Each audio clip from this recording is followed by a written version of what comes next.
साथियों, अस्सलाम वालेकुम। एक गज़ल आपकी खिदमत में अर्ज़ करनी है। अर्ज़ किया है,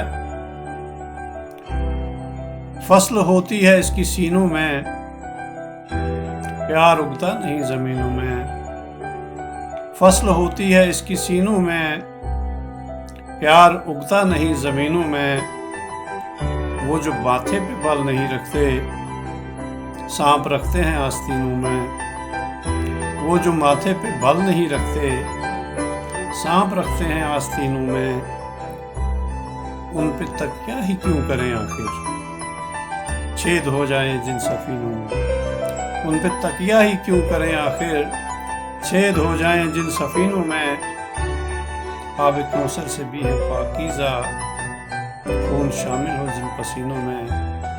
आब कौसर से भी है पाकीज़ा, खून शामिल हो जिन पसीनों में।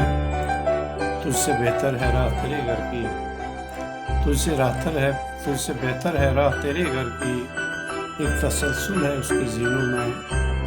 तुझसे बेहतर है राह तेरे घर की, एक तसलसल है उसके ज़ीनों में।